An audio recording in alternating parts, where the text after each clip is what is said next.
Hello aspirants, कैसे हैं आप सभी। आप सभी लोगों को मेरे यूट्यूब चैनल में बहुत बहुत स्वागत है।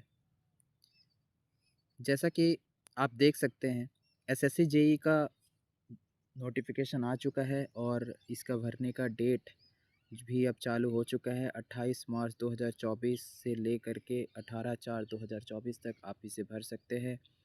ऑनलाइन एप्लीकेशन के बारे में बात करें तो लास्ट डेट जो है इसका वो 18/4 2024 को रात को 11 बजे तक आप इसे भर सकते हैं। लास्ट डेट का जो टाइमिंग है पेमेंट का वो 19/4 2024 तक आप इसे रात 11 बजे तक लास्ट पेमेंट कर सकते हैं।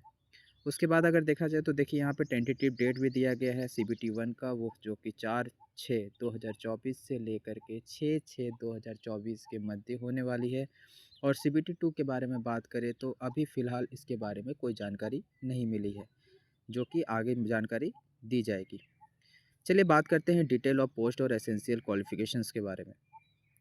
तो सबसे पहला जो पोस्ट है, जो ऑर्गेनाइजेशन है जिसके द्वारा वैकेंसी रिलीज़ की गई है वो है बॉर्डर रोड ऑर्गेनाइजेशन के, जिसमें जो पोस्ट निकला हुआ है वो है जूनियर इंजीनियर सिविल ब्रांच के लिए। आप देख सकते हैं जिसमें आप डिग्री या डिप्लोमा किए हैं तो आप एलिजिबल हैं, लेकिन साथ ही साथ आपको 2 साल के लिए वर्किंग एक्सपीरियंस भी चाहिए। और उसके बाद नीचे आप देख सकते हैं इलेक्ट्रिकल और मैकेनिकल के लिए भी इसमें है, जिसमें सेम डिग्री और डिप्लोमा दोनों एलिजिबल हैं, लेकिन इसमें भी आपको 2 साल के लिए प्लानिंग, एग्जीक्यूशन, मेंटेनेंस और इलेक्ट्रिकल वर्क से रिलेटेड आपको एक्सपीरियंस चाहिए। आपकी जो एज लिमिट दी गई है यहाँ पे वो मैक्सिमम है, वो है 30 इयर्स के लिए। नाउ सेकंड जो ऑर्गेनाइजेशन है वो है ब्रह्मपुत्र बोर्ड मिनिस्ट्री ऑफ जल शक्ति के द्वारा सिविल इंजीनियरिंग के लिए यहाँ पे 3 ईयर की डिप्लोमा मांगी गई है, बीटेक एलिजिबल नहीं है। और मैकेनिकल के बारे में बात करें तो यहाँ पे बैचलर डिग्री और डिप्लोमा दोनों एलिजिबल हैं। यहाँ पे आप देख सकते हैं जैसा कि दिखा हुआ है। और सिविल ब्रांच के लिए जस्ट उसके नीचे दिए गए है यहाँ पे बैचलर डिग्री और डिप्लोमा इन सिविल ब्रांच भी आप जो है वो एलिजिबल है, जो कि 30 इयर्स जिसकी एज है, एज तक जो है एप्लीकेशन दे सकते हैं। थर्ड ऑर्गेनाइजेशन के बारे में बात करें तो वो है सेंट्रल वाटर कमीशन के द्वारा पोस्ट रिलीज़ की गई है। मैकेनिकल ब्रांच के लिए आप बैचलर डिग्री या डिप्लोमा किए हुए हैं तो भी आप पोस्ट अप्लाई कर सकते हैं। और उसके नीचे आप सिविल ब्रांच में देखेंगे बैचलर डिग्री या डिप्लोमा आप सिविल ब्रांच से किए हैं तो आप 30 ईयर्स तक फॉर्म अप्लाई कर सकते हैं। अब देखते हैं जो चौथी ऑर्गेनाइजेशन है वो है central public works department CPWD के द्वारा, जो कि इलेक्ट्रिकल में डिप्लोमा इन इलेक्ट्रिकल और मैकेनिकल इंजीनियरिंग आपने यदि किया है तो आप इस फॉर्म को अप्लाई कर सकते हैं। जस्ट उसके नीचे आप देख सकते हैं सिविल ब्रांच से रिलेटेड भी दी गई है, डिप्लोमा आपने सिविल से किया तो आप इसे भर सकते हैं। अब उसके बाद पांचवा जो ऑर्गेनाइजेशन है वो है central water and power research station, जिसमें आप डिप्लोमा यदि आपने इलेक्ट्रिकल से किया है तो आप इसे अप्लाई कर सकते हैं। सेम डिप्लोमा आपने सिविल से किया है तो आप इसे अप्लाई कर सकते हैं। मैक्सिमम एज लिमिट जो है 30 ईयर्स दी गई है। उसके बाद फिर छठी नंबर की पोस्ट है मिनिस्ट्री ऑफ डिफेंस के द्वारा। मिनिस्ट्री ऑफ डिफेंस के द्वारा जो मैकेनिकल की पोस्ट है आप देख सकते हैं 3 ईयर डिप्लोमा आपने किया है, लेकिन साथ ही साथ आपके 2 साल का एक्सपीरियंस भी यहाँ पे मांगा जा रहा है। और उसके नीचे जस्ट इलेक्ट्रिकल का वैकेंसी दिया गया है, जहाँ पे 3 ईयर डिप्लोमा आपने इलेक्ट्रिकल से किया है तो आप इसे अप्लाई कर सकते हैं। साथ ही साथ आपके 2 साल की एक्सपीरियंस भी रिक्वायर्ड है। 7th नंबर की जो पोस्ट है जिसकी ऑर्गेनाइजेशन है वो है Farakka barrage project, ministry of जल शक्ति के द्वारा ये प्रकाशित की गई है। उसके बाद आप देख सकते हैं डिप्लोमा आपने इलेक्ट्रिकल से किया है तो आप इसे भर सकते हैं, या फिर डिप्लोमा आपने सिविल से किया है तब भी आप इसे अप्लाई कर सकते हैं। 8वां नंबर का पोस्ट आप देखेंगे मिलिट्री इंजीनियरिंग सर्विसेज के द्वारा, जो कि बहुत ही अच्छी पोस्ट होती है। इसमें आपने अगर यदि डिग्री किया हुआ है सिविल इंजीनियरिंग से या डिप्लोमा किया है तो आप इसे अप्लाई कर सकते हैं, लेकिन साथ ही साथ 2 साल की एक्सपीरियंस में आवश्यकता होगी। और जस्ट उसके नीचे इलेक्ट्रिकल और मैकेनिकल दिया हुआ है, यहाँ पे भी आप देख सकते हैं कि 3 और डिप्लोमा आपने किया है या फिर बीटेक किया हुआ है तो भी आप इसे भर सकते हैं, लेकिन साथ ही साथ 2 साल की एक्सपीरियंस रिक्वायर्ड होगी। अब 9वीं जो ऑर्गेनाइजेशन है जिसका नाम है National Technical Research Organisation NTRO के द्वारा डिप्लोमा जो है diploma in civil engineering from a recognised university आपने डिप्लोमा किया है तो आप इसे एलिजिबल कर सकते हैं। मैक्सिमम एज यहाँ पे 30 इयर्स दी गई है, तो जैसे आप देख सकते हैं कि मैक्सिमम एज 30 इयर्स ही है, बस किसी किसी ऑर्गेनाइजेशन पे 32 इयर्स दी गई है। ठीक है, तो चलिए आइए आगे बढ़ते हैं वैकेंसीज़ के डिटेल्स के बारे में जानते हैं, जो कि बहुत ही आवश्यक होती है स्टूडेंट्स के लिए कि कितने कितने वैकेंसीज़ किस ऑर्गेनाइजेशंस के द्वारा दी गई है, किस डिपार्टमेंट के द्वारा दी गई है। तो आप देख सकते हैं बॉर्डर रोड ऑर्गेनाइजेशंस के में सिर्फ मेल अलाउ है, यहाँ ध्यान दीजिएगा। यहाँ लिखा हुआ है फॉर सॉरी यहाँ लिखा हुआ देखिए फॉर मेल कैंडिडेट ओनली। अगर आप पोस्ट के बारे में देखेंगे तो कुल मिलाकर के 438 पोस्ट है, जिसमें अनरिजर्व पोस्ट 142 है, ईडब्ल्यूएस की 48, ओबीसी की 136, एससी की 76 और एसटी की 36 पोस्ट यहाँ पे दिखाई दी है। उसके बाद हम बात करें सेकंड नंबर जो है बॉर्डर रोड ऑर्गेनाइजेशन, जहाँ पे सिर्फ मेल कैंडिडेट अलाउ हैं। वैकेंसी के बारे का बात करें तो 37 पोस्ट है, अनरिजर्व के लिए 27 है, ईडब्ल्यूएस के लिए 2 है, ओबीसी की यहाँ नील, एसटी के नील, एससी की 8 पोस्ट यहाँ पे आप देख सकते हैं। तो ऐसे ही है। या उसके बाद फिर थर्ड नंबर पे आप देख सकते हैं ब्रह्मपुत्र मिनिस्ट्री ऑफ जल शक्ति में कुल सिर्फ 2 पोस्ट ही है। सेंट्रल वाटर कमीशन में 12 पोस्ट हैं। सेंट्रल वाटर कमीशन उसके नीचे भी है, उसमें 120 पोस्ट है। 120 पोस्ट में आप देख सकते हैं 44 अनरिजर्व की है, ईडब्ल्यूएस की 12 है, ओबीसी की 39, एसटी की 6 और एससी की 19 पोस्ट दी गई है।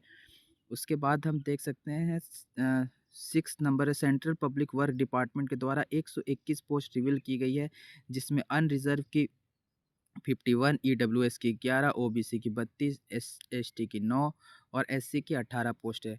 7वां नंबर पे आप देख सकते हैं सेंट्रल पब्लिक वर्क डिपार्टमेंट के द्वारा 217 पोस्ट रिवील की गई है। अनरिजर्व के लिए 90 सीट है, ईडब्ल्यूएस के लिए 21 है, ओबीसी के लिए 58 है, एसटी के लिए 16 और एससी के लिए 32 सीट है। उसके बाद 8 नंबर में आप देखिए सेंट्रल वाटर पावर स्टेशन के द्वारा जो है उसमें 2 सीट की जानकारी दी गई है। सेम फिर यहाँ पे आप देख सकते हैं 3 post 3 post 3 post 2 post 2 post, ऐसे ही मतलब कम कम पोस्ट है, कोई ज़्यादा पोस्ट तो है नहीं।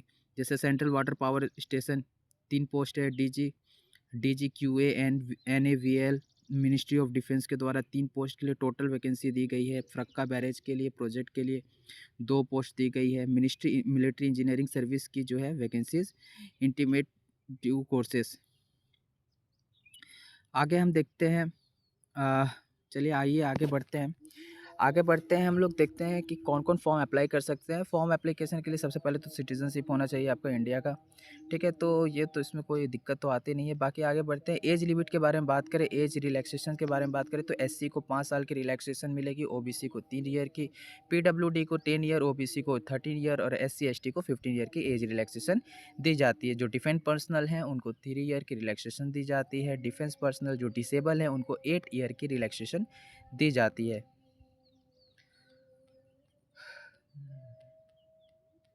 चलिए आइए आगे देखते हैं how to apply a fee application. तो एप्लीकेशन फ़ीस का अगर हम बात करें तो 100 रुपये जो है वो जनरल कैटेगरी को फ़ीस लगेगी और एससी एसटी के लिए वो फ़ी एग्जेम्प्ट है। चलिए आइए बात करते हैं स्कीम ऑफ एग्ज़ामिनेशन। जो एग्ज़ाम पैटर्न होगा मेरा, किस तरह से एग्ज़ाम होगा, कैसे एग्ज़ाम कंडक्ट कराया जाएगा, ये फॉर्म का सबसे इम्पॉर्टेंट पार्ट होता है। तो आप देख सकते हैं जो पार्ट 1 है वो है सीबीटी 1। सीबीटी 1 का जो पैटर्न है यहाँ पे देख सकते हैं कि जनरल इंटेलिजेंस एंड रीजनिंग जो है 50 क्वेश्चन आएगी 50 मार्क्स की। उसके बाद जनरल अवेयरनेस आएगी 50 क्वेश्चन 50 मार्क्स की। और थर्ड जो सेक्शन है उसमें जो है पार्ट ए जो है वो सिविल इंजीनियर के लिए है, पार्ट बी जो है वो इलेक्ट्रिकल इंजीनियरिंग के लिए है और पार्ट सी जो है वो है मैकेनिकल इंजीनियरिंग के लिए, जो कि 100 मार्क्स का क्वेश्चन आएगा। मतलब कुल मिलाकर के यदि हम बात करें तो जो हमारा सीबीटी 1 होगा वो 200 मार्क्स का होगा, 200 क्वेश्चन होंगे, ठीक है। और 2 घंटा का एग्ज़ाम होगा। 2 घंटा 40 मिनट उन कैंडिडेट को दिया जाएगा जो कि डिसेबल है। डिसेबल कैंडिडेट को 2 घंटा 40 मिनट का पेपर होगा। बाकी जो नॉर्मल कैंडिडेट है उनके लिए 2 घंटा का पेपर होगा। तो आपने देखा सीबीटी 1 में 200 क्वेश्चन 200 मार्क्स के होंगे।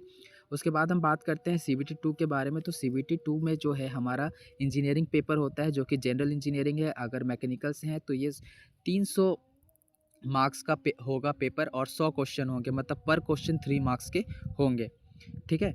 तो ये हो गया मेरा एग्ज़ाम पैटर्न, आपने देख लिया यहाँ पे। अब हम आते हैं जो सिलेबस है, डिटेल्ड सिलेबस है। आप देख सकते हैं यहाँ पे, जैसे यहाँ पे रीजनिंग का डिटेल्ड सिलेबस दिया हुआ है, जनरल अवेयरनेस का डिटेल्ड सिलेबस दिया हुआ है। उसके बाद फिर जैसा इंजीनियरिंग होगा थर्ड पेपर में, उससे रिलेटेड जो है यहाँ पे सारा दिया हुआ है कि आपको क्या क्या पढ़ाई करना है। तो आप जो है बाकायदा, मेरा एक सजेशन है कि आप जो भी सिलेबस है एसएससी जेई का, आप उससे बाकायदा प्रिंट आउट करवा लें। प्रिंट आउट करवा के अपने स्टडी टेबल पे लगा लीजिएगा और लगाने के बाद ही इस एग्ज़ाम की तैयारी कीजिएगा, क्योंकि एसएससी जेई मैक्सिमम क्वेश्चंस जो है वो सिलेबस से ही पूछती है।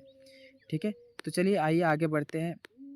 ये हो गया। अब इसके बाद बात करते हैं, जब आप एग्ज़ाम देने जाएँगे तो आपको किस-किस चीज़ का ध्यान रखना है। सबसे पहले तो आप जब जाएँगे वहाँ पे तो आप पे डुअल पास आपके पास में 2 आईडी प्रूफ़ होनी चाहिए, जो कि बहुत लोगों को नहीं पता होती है। बहुत लोग ये करते हैं कि पहले बार एग्ज़ाम देने जाते हैं नए-नए कैंडिडेट, तो एक आईडी प्रूफ़ लेकर के जाते हैं, तो कहीं न वहाँ दिक्कत हो सकती है। इसीलिए आप कृपया करके 2 आईडी प्रूफ़ लेकर के जाइएगा एग्ज़ाम देने के लिए। आप देख सकते हैं Aadhaar card, voter ID card, driving licence, PAN, passport, school ID card, कुछ भी आईडी जो है आप 2 ले सकते हैं। तो आशा करता हूँ आप सभी को मेरी वीडियो बहुत पसंद आई होगी।